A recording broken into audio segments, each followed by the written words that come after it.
Меня будет же слышно, да? Так, саламатсыздар ба, құрметті әріптестер, семинарға жиналған әріптестер. Бүгін біз Шымкент қаласы тамақтандыру индустриясы және сервис колледжінің базасында болашақ мамандарға жұмыс берушілердің заманауи талаптары, білім беру бағдарламаларын бейімдеу тақырыбындағы республикалық семинарды ашық деп жариялаймыз. Негізгі семинардың регламенті бойынша біздің баяндама оқитын жалпы баяндамашыларымызға регламент 5-7 минут.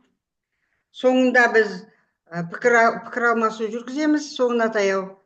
Қазір бірінші бізде осы семинарды ашу үшін тамақтандыру индустриясы және сервис колледжінің директоры Жақсыкулова Маржанкүл Абилдаевнаға алғы сөз береміз. Маржан Абилдаевна, бастасаңыз болады. Саламатсыздар ма, құрметті әріптестер және семинарға қатысушылар.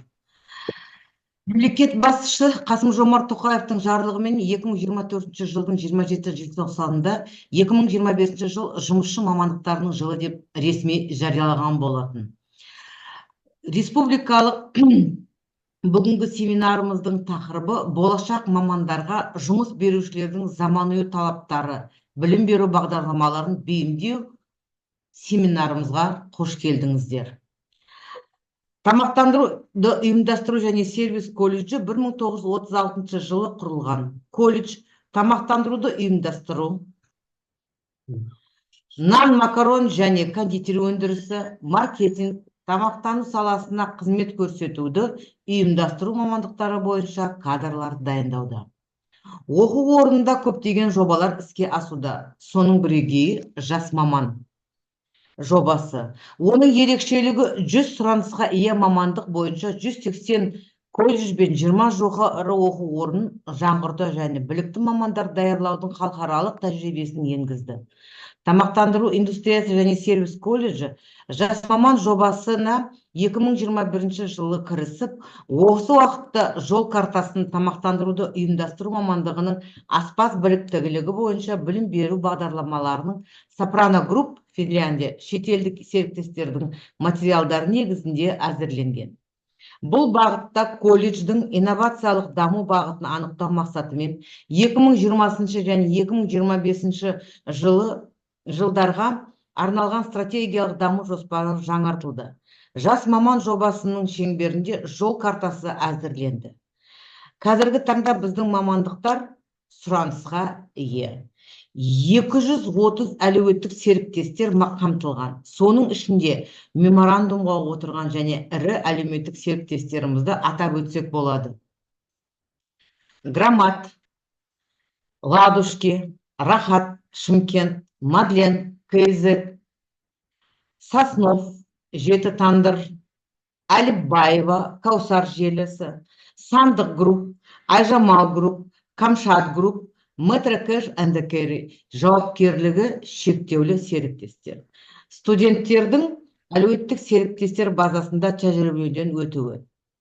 Екінші курс бойынша 350 студентіміз өтіп жатыр.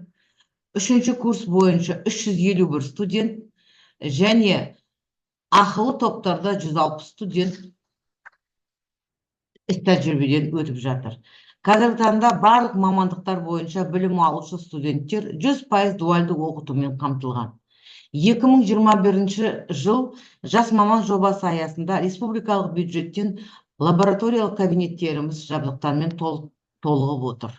Білім беру жүйесін реформалау бағытында колледж 2024 жылдың қыркүйек айында жас маман жобасы аясында Франция мемлекетінің Париж академиясынан тамақтандыру ұйымдастыру мамандығы бойынша аккредиттеуден өттік.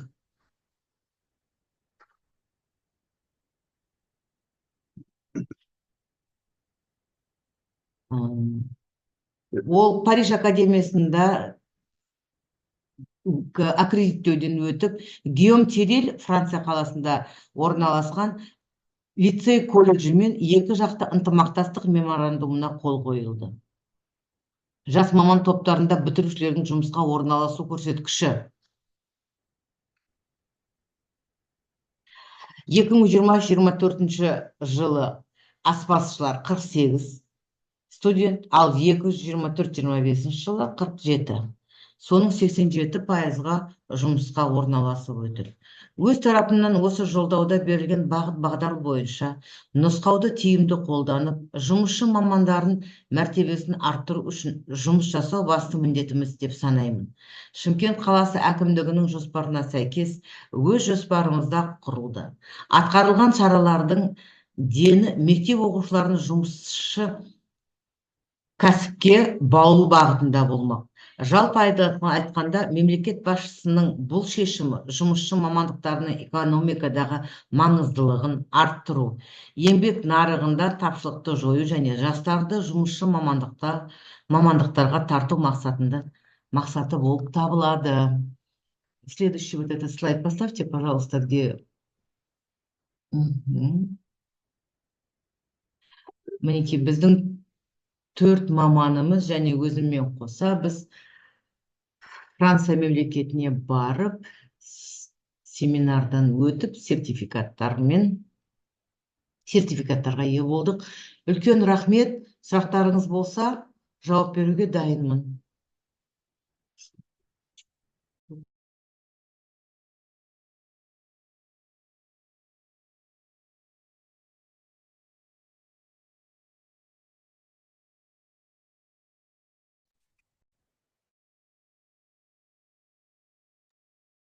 Анар Қалдыбековна.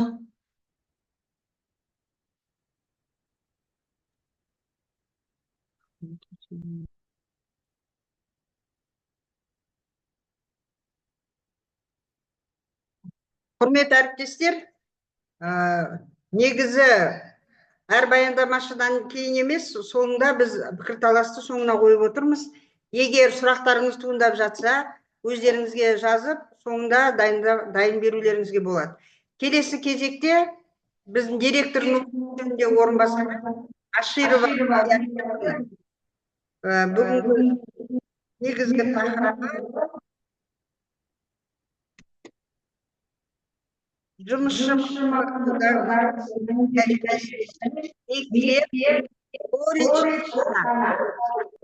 Күрдесетіні.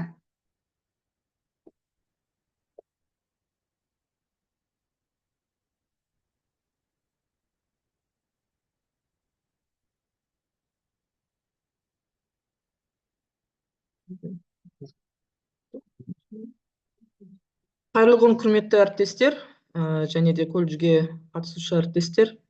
Өзім баяндауым бастауға рұқсат етіңіздер. Бүгін 2023 жылдан бері бүкіл республика колледждерінде эксперименталды бағдарлама жүріп жатыр. Сол бағдарлама бойынша біз 2023 жылдан бастап жұмыс жасап келе жатырмыз. Соның тәжірибесімен қалай жұмыс жасап жатқанымызды және де қандай кедергілермен кездескенімізді бөлісуге жөн көрдік. Сондықтан баяндамамызды бастайық. Мектеп, колледж ата-ана жұмысшы мамандығының дағдыларын меңгеру тәжірибесінен деп атадық бұл баяндаманы. Техникалық және кәсіптік орта білімнен кейінгі білім беру ұйымдарында 10-11 сынып оқушылары үшін жұмыс біліктілігіне бағытталған эксперименттік бағдарламалардың енгізу, еңбек нарығының талаптарына сай мамандар даярлаудың тиімді жолы. Бұл бастама оқушыларға білім алумен қатар алғашқы жұмыс біліктілігін емдеуге мүмкіндік береді. Айта кетейік, бұл жерде Қазақстан Республикасының білім ғылым және министрлігі, кейіннен оқу ағарту министрлігінің министрі болған Аймағамбетов мырзаның бастамасымен басталған бағдарлама. Біз бұл бағдарламаға 2023 жылдан бастап ендік. Бұл бағдарламаның басты мақсаты 10-11 сынып оқушыларына орта білімнен қатар алғашқы жұмыс біліктілігіне алу мүмкіндігін ұсыну. Міндеттері: білім алушылардың теориялық және практикалық дағдыларын дамыту, еңбек нарығының сұраныстарына сәйкес келетін кәсіби дайындықты қамтамасыз ету, жұмыс берушілермен әріптестік орнатып, түлектерді жұмыспен қамту мүмкіндіктерін кеңейту болып табылады. Енді іске асыру алгоритміне кіріссек, бірінші кезең дайындық жұмыстарынан басталады.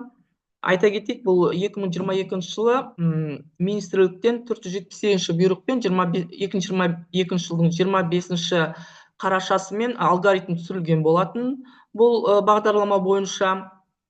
Енді бағдарлама мына бірінші кезең дайындық жұмыстарын өздеріңіз көріп отырсыздар. Бағдарламаны әзірлеу және бекіту кезеңінде біз сол бағдарламадағы аспаз мамандығы, аспаз біліктілігі бойынша бағдарламаны жұмыс жасап жатырмыз. Яғни ол реестрге кірді. Сол бағдарламаның екінші қосымшасында көрсеткендей, сол жұмыс оқу бағдарламасын ешқандай өзгертпей өзіміздің оқу процесімізге енгізген жағдайымыз бар.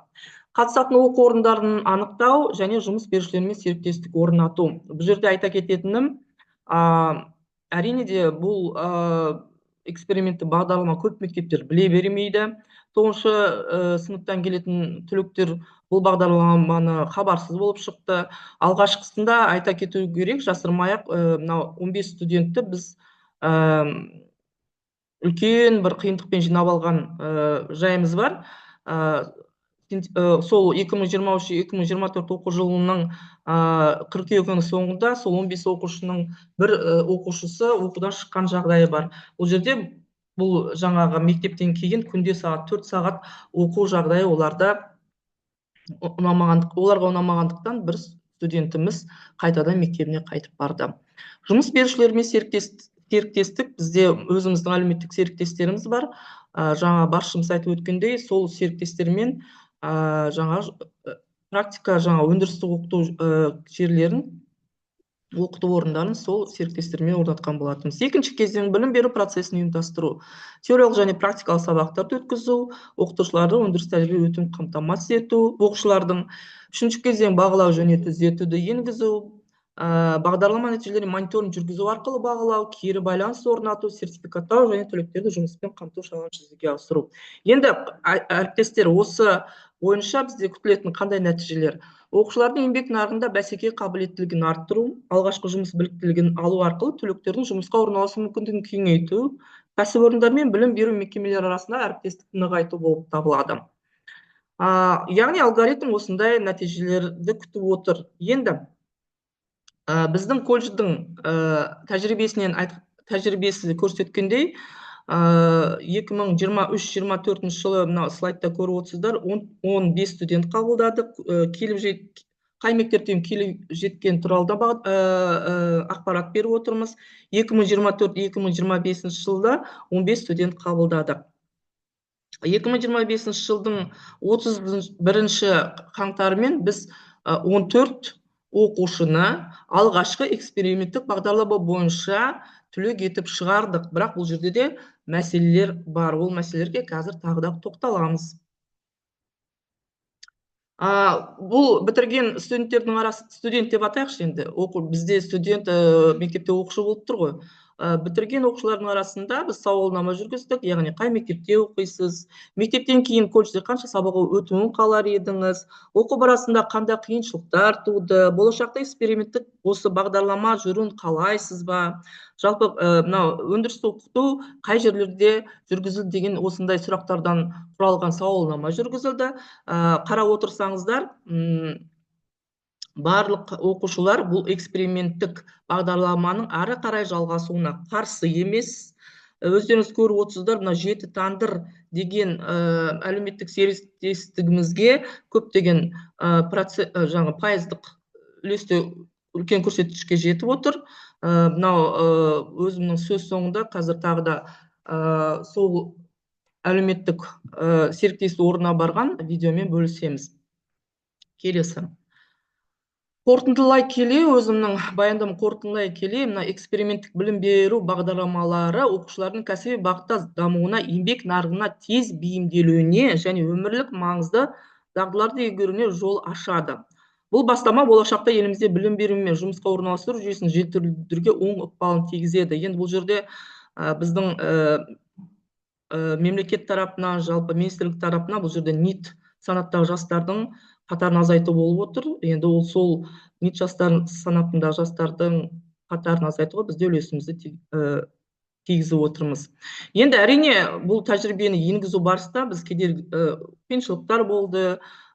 Сол кейбір кездескен жаңа қиыншылықтарын бөлісіп отырмыз. Ең алғашқысы ол алгоритмде берілген оқу жоспарына сәйкес студент күнде мектептен кейін 4 сағат оқиды деп берілген. Тәжірибе көрсеткенде оқушылар мектептен кейін шаршайды, оқуға деген ынтасы төмен.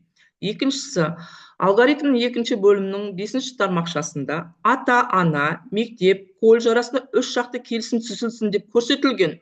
Алайда аталған 3 жақты келісімнің нысаны ұсынылмаған. Біз өз тарапымыздан біз министрлікпен тікелей байланысқа шығып сұрағанымызда 97-ші бұйрықты көрсетіп алыңыздар деген.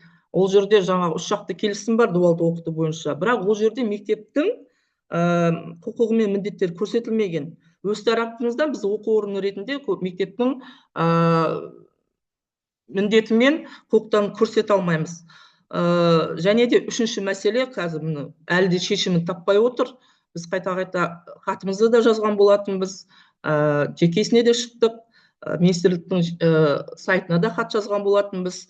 Мынау студенттерге, қазір өздеріңіз білесіздер, 39-шы бұйрыққа сәйкес дипломдарда QR-код арқылы беріледі. Яғни оның QR-код өздеріңіз білесіздер, НОБД базасында генерациялау арқылы алынады. Ал бұл оқушылар мектептің жаңағы базасында отырғандықтан біз бұл оқушыларды өзіміздің түлек ретінде QR-кодты аламай отырмыз. Осындай жағдаймен кездесіп отырмыз. Сондықтан бұл мәселе әлі шешілмей отыр. Осыған сәйкес оқу жоспарында берілген сағат санын оқушының колледж қабырғасында тек 1-2 күн ғана, яғни аптаның 1-2 күнде ғана жаңағы колледжде 12 сағат сабақ жүргізсе деген ұсынысым бар. Яғни күнде 4 сағат емес, аптада мысалы 5 күн болатын болса, бір күнде, яғни сенбі күні түгелдей 12 сағатты сол 15 студентпен жұмыс жасаса нәтиже болады деген ұсынысым бар. Екінші ұсынысым, мектеп колледж эксперименттік бағдарламасы бойынша колледждің, мектептің және білім алушылардың ата-аналардың қарым-қатынасын реттейтін нормативті құқықтық актілер түсірілсе деген ұсынысым бар. Осы жерде айта кететінім, кеше ғана жаңалықтардан айтып өтті. Мынау мәжілістің 8-ші шақырылымындағы депутат Асхат Аймағамбетов бұл бойынша нормативтік актілерге жаңа ұсыныс берілді. Қол қойылу барысында дейді, енді сол ұсынысты күтіп отырмыз. Енді қорыта келе, мен сіздерге біздің эксперименттік топтарда оқитын студенттердің 7 таңдар әлеуметтік серіктестік орында жүргізген сабақтарынан үзіндіні көрсеткім келеді. Назарларыңыз сонда болсын. 1,5 минуттық видео.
Қастеев колледжі, микрофонды өшірсеңіздер.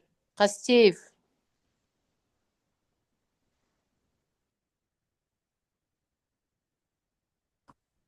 Микрофон Назарыңызға рахмет, құрметті әріптестер және семинарға қатысушы әріптестер. Сөз соңында бұл эксперименттік бағдарлама бойынша 2023 жылы қала аумағында біз тамақтандыру индустриясы және сервис курсы және жеңіл өнеркәсіп сервис колледжі оқушыларды қабылдаған болатын. Енді сөз соңында бұл бағдарлама тиімді екенін көрсетіп отыр, бірақ нормативті актілерді түсіретін болса, нұр үстіне нұр болар еді деген оймен баяндау аяқтауға рұқсат етіңіздер. Назарларыңызға рахмет. Сұрақтарыңыз кейін бүкіл қатысушылар аяқтан кейін қойсаңыздар болады. Рахмет.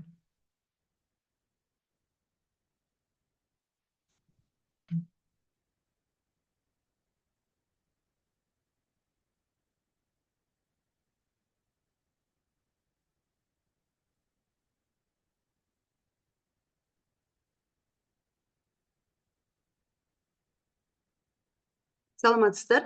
Здравствуйте, уважаемые коллеги. Я преподаватель специальных дисциплин Салиева Ирина Тучебаевна. Сегодня мы с вами собрались для того, чтобы обсудить основные ключевые тенденции, которые формируют будущее нашего профессионального образования.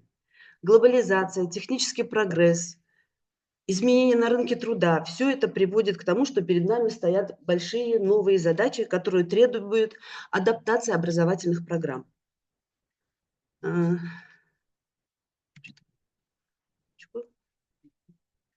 Так, ну, в современном мире хотелось бы отметить, что технологии, что профессиональные требования, они все меняются с огромной головокружительной скоростью.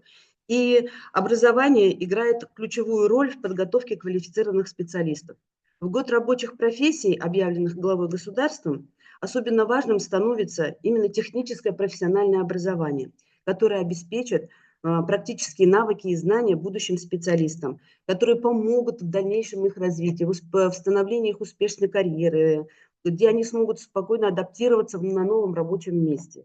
И поэтому роль в современном мире начального технического профессионального образования играет очень важную роль. И нам просто необходимо реагировать мгновенно на любые изменения, которые происходят сегодня в экономике нашего государства, на изменения, которые происходят на рынке труда, как меняются условия труда. Все это необходимо учитывать и гибко подходить к созданию при образовании, при организации, составлению наших образовательных программ, потому что они все-таки играют ключевую роль в формировании качественного образования, подготовки, профессиональной подготовки будущих специалистов. Хотелось бы обратить ваше внимание, что все-таки техническое профессиональное образование, оно в современном образовании несет такие послания, как практическая направленность, гибкость, доступность, развивает личность, то есть партнерство с бизнесом, развитие различных софт-скиллсов. У нас очень развито и поддерживается сейчас в техническом профессиональном образовании такое движение, как WorkSkills, например. Все это способствует тому, что мы на выпуске имеем хороших подготовленных специалистов. Ну, для создания образовательных программ мы знаем, что мы пользуемся нормативно-правовой базой, которая состоит из Трудового кодекса, Закон Республики Казахстан, государственный общеобразовательный стандарт, профессиональные стандарты по рабочим специальностям и многие другие нормативные акты. Хотелось бы обратить внимание на то, что ключевым все-таки являются это профессиональные стандарты, отраслевые у нас различные рамки квалификационные есть, которые мы пользуемся при составлении этих образовательных программ. Хотелось бы обратить ваше внимание на ключевые аспекты при составлении вот этих образовательных программ. Первое, это, конечно, это соответствие профессиональному стандарту. Это главный ключевой аспект, на который необходимо обратить наше внимание. Программа должна быть в полной мере соответствовать всем требованиям профессионального стандарта и должна быть разработана на его основе.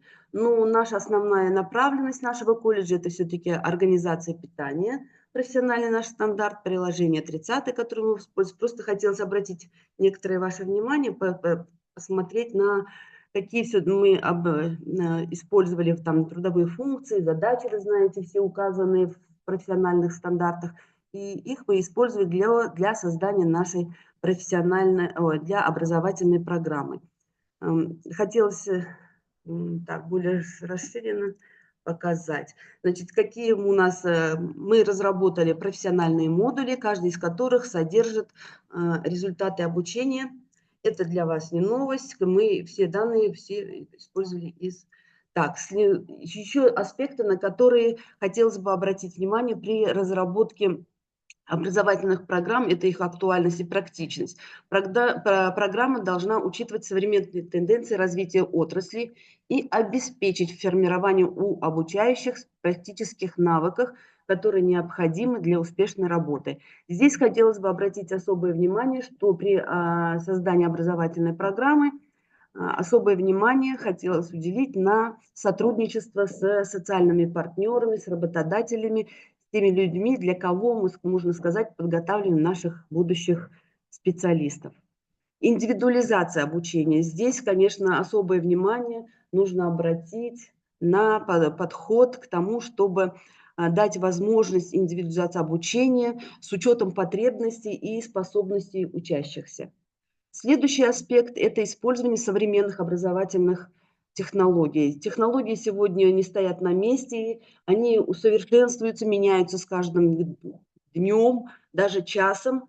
И просто необходимо заинтересовать наших студентов, наших обучающихся и использовать все эти технологии образовательные в наших образовательных программах для того, чтобы они могли адаптироваться, подготовиться и быть подготовлены к новым условиям рынка.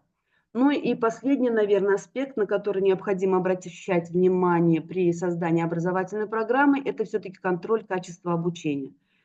В программе должны быть предусмотрены системы контроля качества обучения, оценивать уровень освоения программы обучающихся и применять меры по ее усовершенствованию. Думаю, что в каждом колледже, в каждый раз, когда создаются образовательные программы, всегда создаются рабочие группы из соответствующих специалистов, которые плодотворно работают над этим. И в результате получаются довольно-таки, скажем, такие образовательные программы, которые можно утвердить и работать в нашем направлении. Но какие рекомендации хотелось бы дать при разработке, для эффективности наших образовательных программ? Это, конечно же, привлечение к разработке программ работодателей, потому что они являются все-таки основными заказчиками наших образовательных услуг. Вот, хотелось бы сказать на примере нашего колледжа, мы несколько лет работали по образовательной программе с выпуском студентов по 2 смежным специальностям. Сейчас вот последняя буквально встреча с нашими работодателями нам дала то, что они попросили, ну, как бы улучшить, углубить знания и навыки студентов и предложили нам выпускать студентов не со смежной специальностью, а перейти на более углубленное изучение одной какой-то специальности. Если у нас была основная профессия повар, например, и смежная специальность кондитер, или кондитер, смежная специальность повар, то сейчас у нас организована рабочая группа, которая работает над тем, чтобы внедрить образовательную программу, разработать ее, внедрить по требованию работодателей, и работаем мы в направлении одной квалификации. Вот так. Еще какая рекомендация? Ну, хотелось бы, конечно, чтобы оно, наверное, есть. Это экспертные группы, которые работают над программой, контролируют ее, проверяют, то есть проводят мониторинг, проверяют результаты, актуализируют программу, вносят изменения.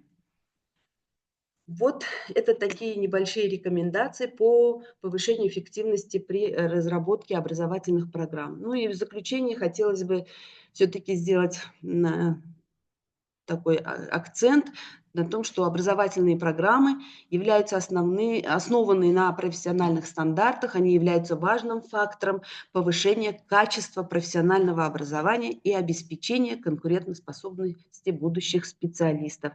И качество образовательных программ зависит от соблюдения нормативно-правовой базы, учета основных аспектов и их применения. Спасибо за внимание. Всего доброго.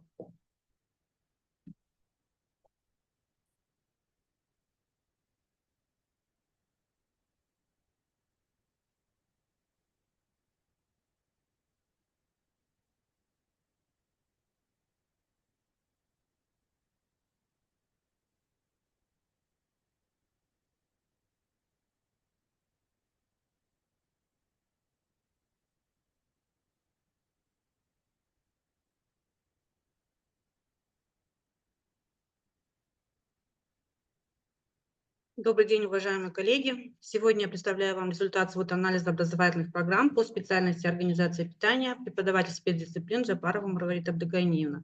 Этот метод позволяет нам выявить сильные и слабые стороны программы, а также определить возможности для ее развития и возможные угрозы.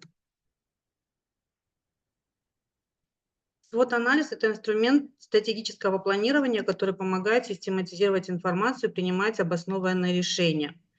Мы смотрим, что делает нашу программу конкурентоспособность, то есть сильные стороны.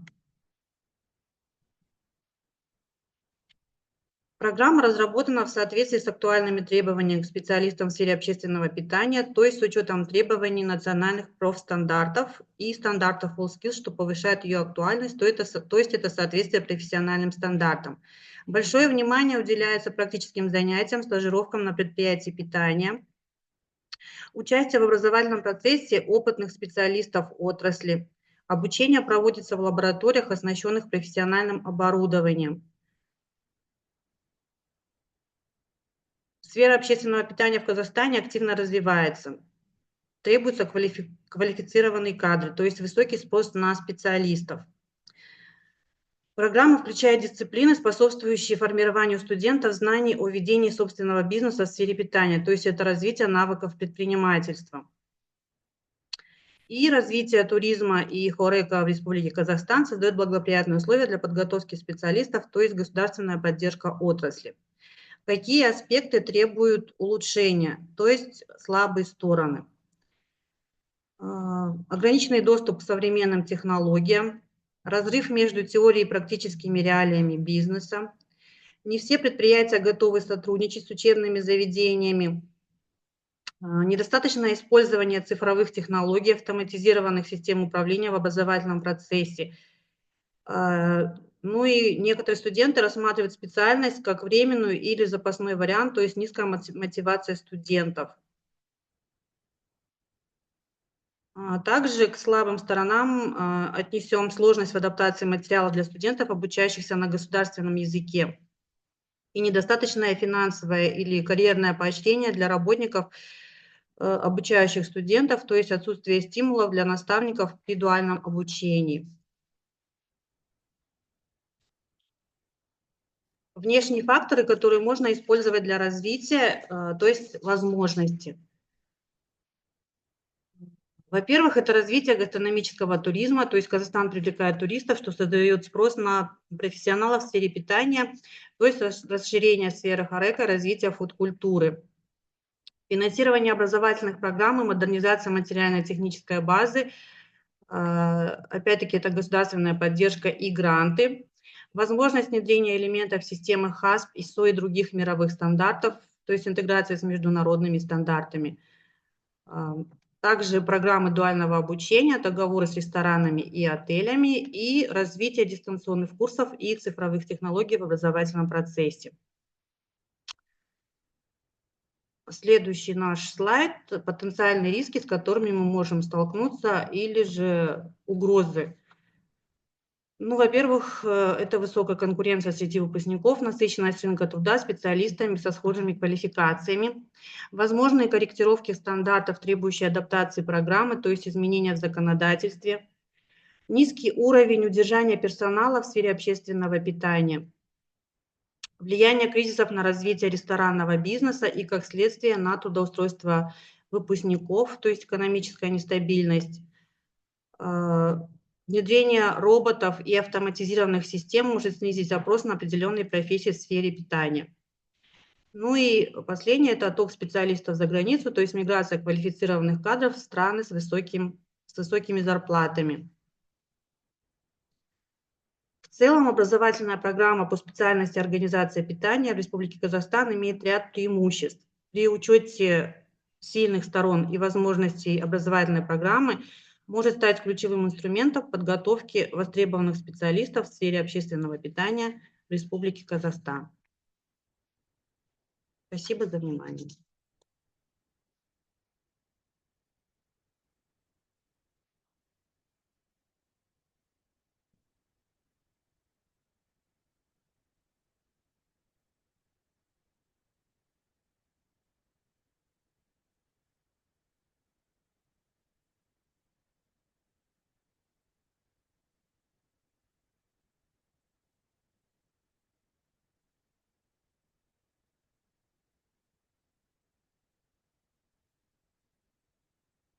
Саламатсыздар ма, құрметті әріптестер.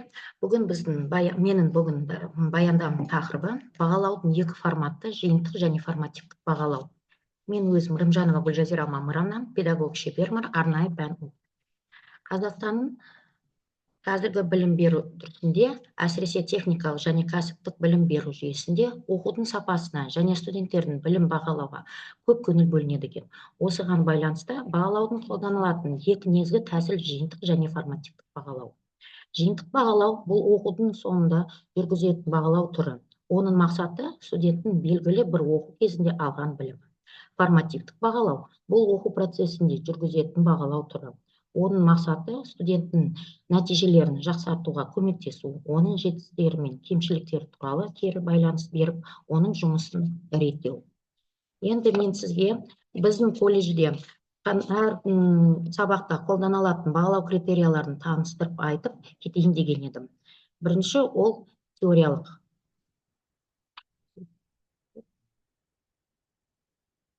Теориялық сабақта бағалау критериялар.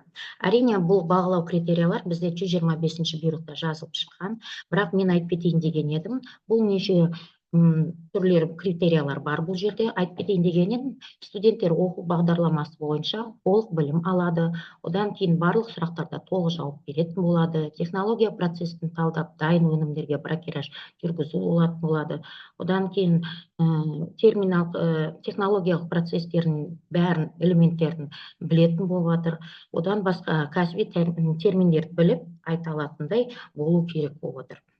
Келесі, мен айтып кетейін деген едім, ол бізде зертханалық сабаққа бағалау критериялар.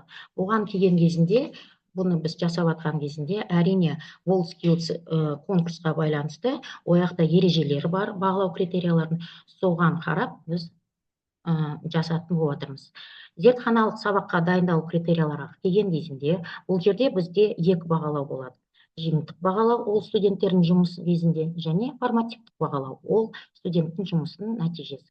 Енді бірінші бағалауға келген кезінде жиынтық бағалау өздеріңіз көріп отырғандай сияқты 64 балмен есептейтін болып отырмыз, ал формативтік бағалау келген кезде 36%-пен есептейтін болып отырмыз. Бәрін қосқан кезде әрине 100% болып шығады. Бұл жерде мен тоқтап кетейін деген едім, жиынтық бағалауға келген кезінде бұл жерде арнайы киімнен талаптарға сәйкестігі, одан кейін жеке гигиенаға ережелерін сақтауы, одан басқа ыдысты дұрыс пайдалану, қоқыс жәшіктерді дұрыс пайдалану, одан кейін нормативтік техникалық пайдалану, осылар бәрі бізде жиынтық бағалауға кіреді. Ал формативтік бағалауға келген кезінде бұл жерде баланың өзі, студенттің өзі тамақ көрсеткен кезінде уақытпен көрсету керек. Дұрыс уақыт көрсетілмеген кезінде 1-2 минут кешігетін болса да, біз әрине балды алып тастайтын болып отырмыз. Оған басқа тағы да беру температурасына қадағалаймыз, сыбағы сәйкестігіне қараймыз, презентацияның дәлдігіне қараймыз, және басқа түрлеріне. Келесі мен айтайын деген едім, осы теориялық және зертханалық бағалау критерияларын бәрін қосқан кезінде бізде кешінде емтихан бағалау критериялар бар. Бұл жерге айтып кетейін деген едім, әр билеттің бізде 3 сұрақ тұрады. Билеттің бірінші сұрағы бізде теориялық сұрақтары, соған келген кезінде бұл жерде бізде формативтік бағалау болады. Логикалық реттелік, маңызды элементтерге назар аудару, жауапты қалыптастырудың анықтығы, кәсіби терминдерді білу, теориялық аспекттерлерін практикалық дағдылармен байланысты. Ал енді екінші, үшінші сұраққа келген кезінде билетке, бұл жерде практикалық сұрақтары, бұл жерде әрине бағана мен айтып кеткен кезінде зертханалық сабақтардың бағалау критерияларына сәйкес келеді. Бұл жерде де жұмыс киімінің талаптарға сәйкестілігі, жаман зиянды әдеттердің болуын, одан кейін жабдықтардың, ыдыстардың дұрыс пайдалану, одан кейін нормативтік техникалық құжаттарын пайдалану, бұл жерде технологиялық карталарымыз деген кезінде тамақ әзірлеу дағдылары мен білімі. Формативтің бағалауға келген кезде, бұл жерде әрине тағы да міндет түрінде жіберу уақытын қарау керекпіз біз. Бұл жерде 3 минутқа дейін уақыт беріп жатырмыз біз. Одан кейін ұсыну температурасын, бағалардың сәйкестілігін, презентацияны анықтасын, ұқыптылығын, дәмі, текстураны бәрін. Енді нәтижелерін аударатын ұсынылатын схемасын бұл жерде көріп тұрсыздар, 100%-ға дейін барады. Ең төмен бізде 49 пайынан. Ең аяғында мен айтып кетейін деген едім. Формативті және жиынтық бағалау тапсырмаларына академиялық адалдық принциптеріне сақтай отырып, педагогтер дербес дайындайды. Бағалаудың мақсаты, міндеттері, әдістері, түрлері және құралдары білім беру үрдісінің барлық қатысушыларына, колледждің әкімшілігіне, мұғалімдерге, ата-аналарға және білім алушыларға түсінікті болу керек. Осылар нормативтік және жиынтық бағалауды біз оқушыларды таныстырып, сабақтың алдында бәріне түсіндіріп айтып, сөйтіп жұмысқа бастайтын болып жатырмыз. Назарларыңызға үлкен рахмет.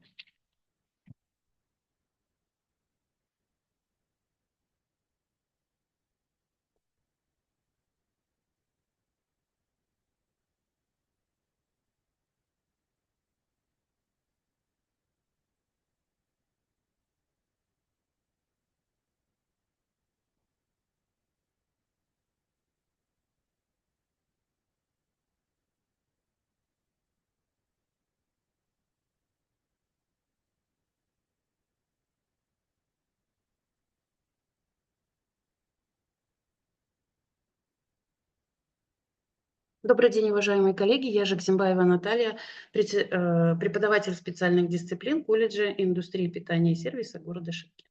И в этой презентации я расскажу о колледже, о нашем колледже, о колледже индустрии питания и сервиса города Шымкент, получившем международную аккредитацию от Франции, и о том, как мы готовим специалистов высшего класса в сфере кулинарии. Франция славится своими инновационными подходами в системе образования, которые успешно сочетают традиции и современные технологии. Казахстан, находясь на пути модернизации образовательной системы, может извлечь ценные уроки из французского опыта. Колледж получил международную аккредитацию от ведущего французского лицея Гийома Тиреля, признанного мировым лидером в области кулинарного образования. Это свидетельство высочайшего уровня и нашего стремления к совершенству.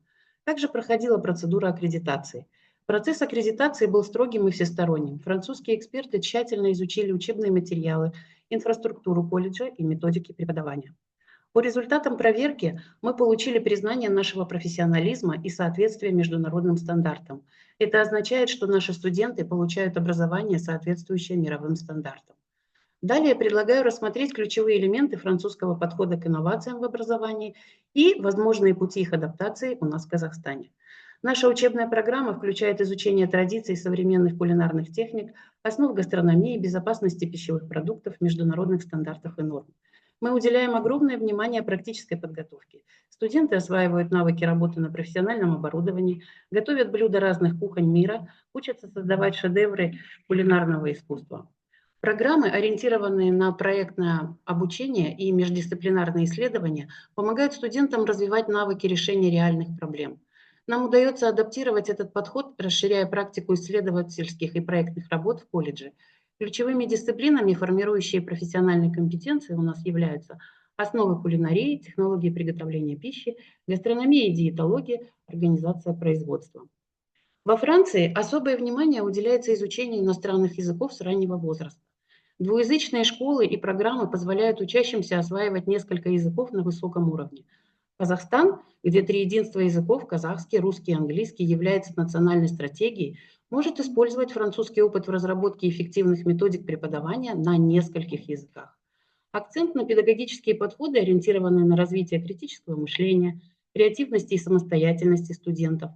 Используют такие методы, как метод проектов, проблемное обучение, collaborative learning, например, методика Classroom for Flip, разбор кейсов и модулирование ситуаций. Актуальные тренды в мировой гастрономии – это фьюжн-кухня, веганство и вегетарианство и молекулярная гастрономия. Применяя эти методики наших коллег из Франции позволят студентам освоить актуальные знания и навыки. Наши учебные лаборатории оснащены профессиональным оборудованием, которое используется в лучших ресторанах и отелях. Мы создали такие условия для студентов, где под руководством опытных преподавателей они отрабатывают все этапы приготовления блюд, учатся работать в команде, распределять задачи, соблюдать санитарные нормы, правила и гигиены. Нельзя не отметить сотрудничество колледжа и предприятий общественного питания города. Так же, как и во французском лицее, в нашем колледже есть взаимодействие с предприятиями питания и бизнесом. Развиваются подобные инициативы для здоровой конкуренции выпускников на рынке труда. Активно развивается система дуального обучения и стажировок, что позволяет студентам и сотрудникам колледжа приобретать практический опыт во время учебы и повышать свою квалификацию. Ну и, конечно, хочется поделиться с вами вот таким важным моментом, как демонстрация мастерства. То есть наши студенты демонстрируют свои навыки, готовят авторские блюда, организуют профессиональную подачу, то есть они изучают принципы презентации и сервировки блюд. Высочайшие стандарты, когда студенты работают в соответствии с высочайшими стандартами качества WorldSkills International. Ну и успехи выпускников, их достижения и трудоустройство в профессии. Наши выпускники успешно работают в ведущих ресторанах Казахстана, отелях и кейтеринговых компаниях, применяя свои знания и навыки, полученные в колледже. Многие из них открыли свои собственные рестораны или бизнесы в сфере питания, достигая успеха и внося свой вклад в развитие казахстанской гастрономии. Наши выпускники также участвуют в кулинарных конкурсах и фестивалях, завоевывая призовые места и признавая свой профессионализм на международном уровне. Французский подход к инновациям в образовании представляет собой сбалансированное сочетание традиций, цифровизации и практической направленности. Мы же, стремясь к модернизации своей образовательной системы, можем интегрировать успешные французские практики, адаптируя их к местным реалиям. Это позволяет создать современную систему образования, способствующую развитию интеллектуального и профессионального потенциала нашей страны. Мы приглашаем к сотрудничеству всех, кто интересуется развитием кулинарного искусства в Казахстане. Мы открыты для новых идей и предложений. Вместе мы можем подготовить новых талантливых поваров, которые будут гордо нести флаг казахстанской кулинарии на мировой арене. Благодарю за внимание.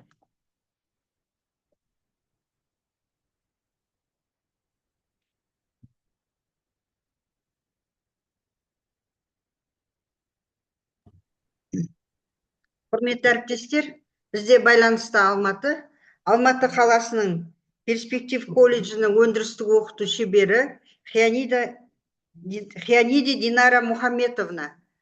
Сөз сізде. Здравствуйте, можно, да, я свою презентацию? Да.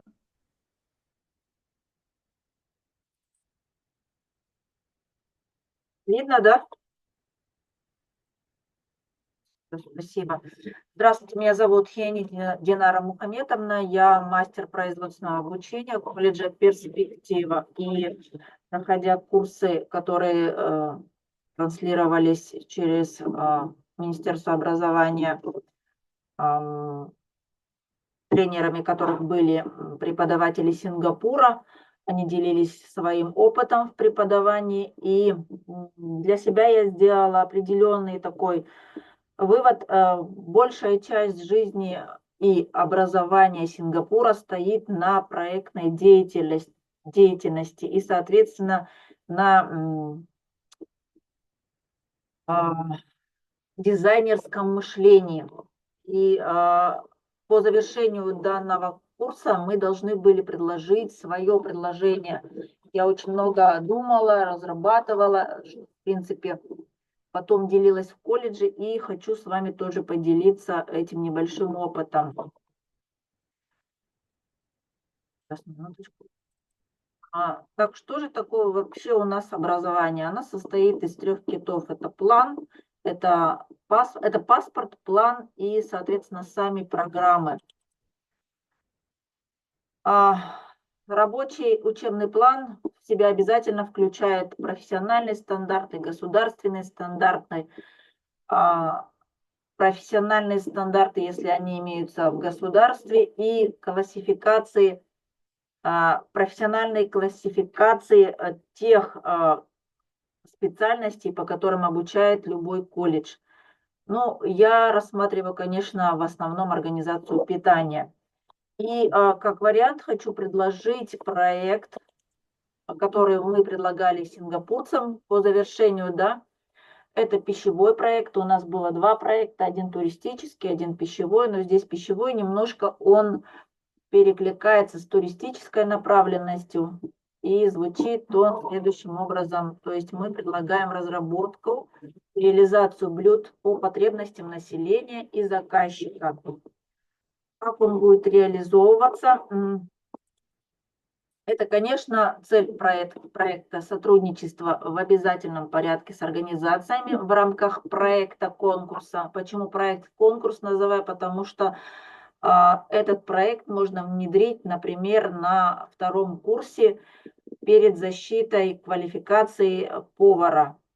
В течение года, либо определенного какого-то времени, может быть, это меньше времени займет, какая-то экспериментальная группа студентов, либо какой-то один поток или одна группа будет участвовать в данном проекте, активно будет обучаться, как демонстрировать в будущем данный проект.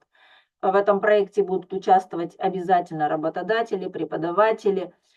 И главная особенность данного проекта – это то, что этот проект должен обязательно принести доход. Поэтому плотное участие с работодателем и преподавателями очень важно. Активное участие в проекте студентов, продвижение проектов с реализацией STEM-технологий и дизайнерского мышления, приносящего доход. Что же такое STEM-технологии? Это креативное видение банальной ситуации или банальных вещей. Сингапур, кстати, очень сильно пропитан вот этой вот креативностью. Ожидаемые результаты от проекта. Преподавание STEM-технологий, соответственно, и дизайнерского мышления в увлекательной манере для вот этой вот экспериментальной группы студентов, как минимум. Да? Активное продвижение STEM-технологий в дальнейшем в колледже, сотрудничество с пищевыми организациями, туркомпаниями и другими колледжами для более креативного развития STEM-направления. Реализация проектов, принесущих доход. Это ожидаемые результаты от этого проекта.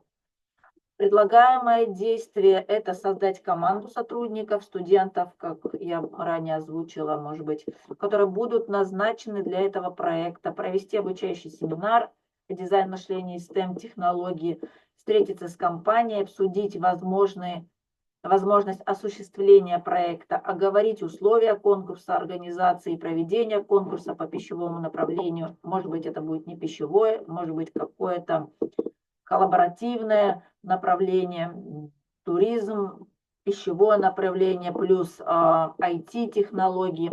Сотрудники и студенты будут работать над организацией конкурса, а также организация и участвовать в нем. Организации будут участвовать в нем. Это обязательно, чтобы работодатели участвовали в этом конкурсе. И как вариант, даже результаты плода этого конкурса могут быть апробированы на базе предприятия, то есть на базе работодателя. Определить продолжительность проекта этого и разработать план действий для студента и критерии оценивания. То есть это мы такой общий проект предлагали сингапурцам по завершению данного курса. Что я могу предложить, как бы провести как вариант на базе колледжа, да? Это может быть итоговый практический экзамен в виде проекта, ну, это дежурное такое название «Мой ресторан», который охватывает теорию знания и практику умения и навык, то есть самих студентов. Студенты объединяются в команду из 5 человек и создают проект меню, так как это такой вот более глобальный проект в течение, допустим, года.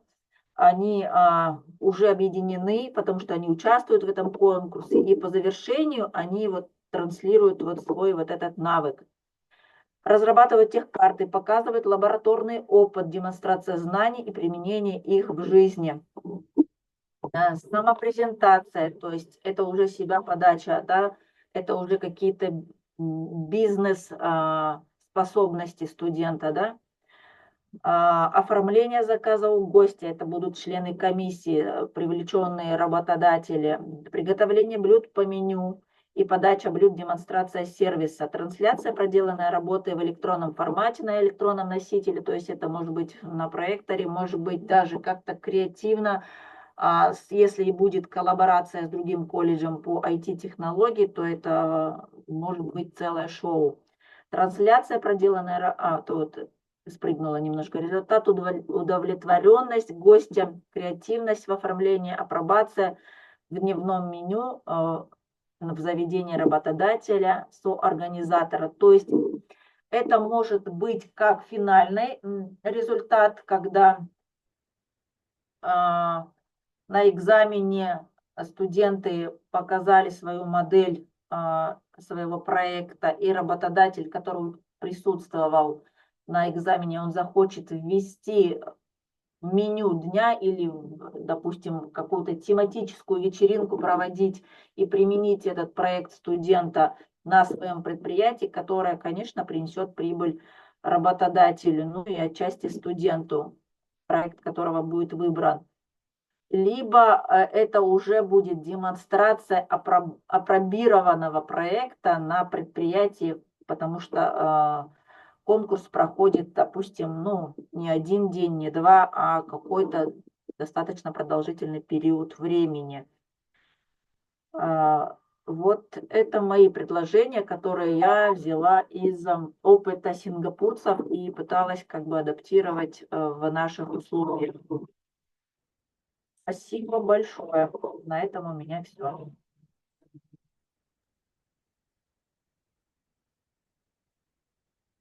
Сізге көп. Құрметті әріптестер, бүгін біз жоспарлаған 6 баяндама оқылып бітті. Негізгі бүгінгі біздің алып отқан тақырыбымыз өте актуальны тақырып. Бүгінгі күннің шындығын айтқанда өзекті мәселелер. Серіктестікпен жұмыс, техникалық кәсіптік білім беру саласындағы ең бір маңыздылығы өте жоғары. Сондықтан осы бүгінгі семинардан сіздер өздеріңізге қажетті білімді, білікті дағдыны алды деп есептейміз. Егер сұрақтарыңыз болса, әріптестер, біздің докладчиктер, баяндама оқыған әріптестерімізге қоюларыңызға болады. Ол кісілер ашық сіздер үшін. Сұрақ бар ма?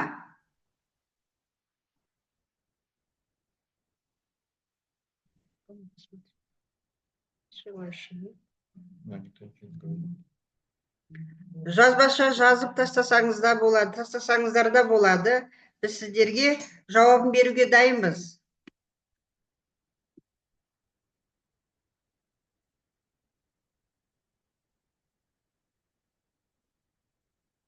Әріптестер, бүгінгі... Ой, а можно спросить? Я хотела спросить. Можно. Ольга Алексеевна. Да, это я, Ольга Алексеевна, преподаватель спецдисциплин.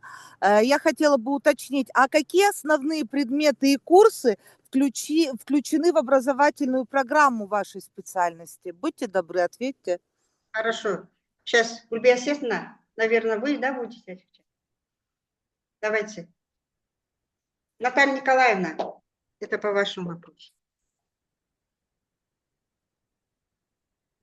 Спасибо за вопрос, Ольга Алексеевна. Но в нашей образовательной программе мы дисциплинарно взаимодействуем с такими дисциплинами, как товароведение пищевых продуктов, оборудование предприятий питания, технологии приготовления пищи, основы санитарии и гигиены, ну и вопросы, которые касаются, конечно, расчетов калькуляции. То есть это основные такие предметы. Но есть еще и дисциплины, которые, скажем так, будут являться боковыми, которые войдут через профессиональные стандарты.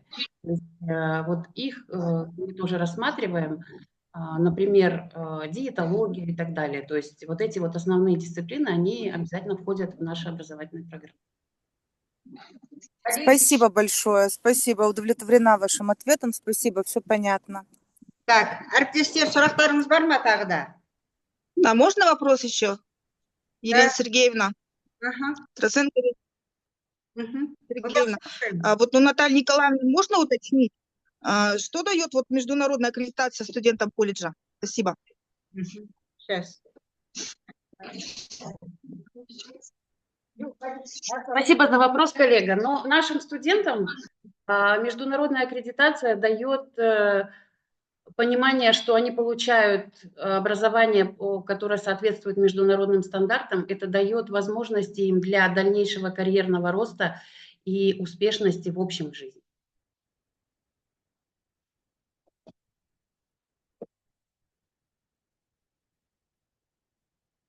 Так, әріптестер, құрметті әріптестер, бүгінгі біздің семинарға қатысқандарыңызға үлкен рахмет, алғысымыз шексіз.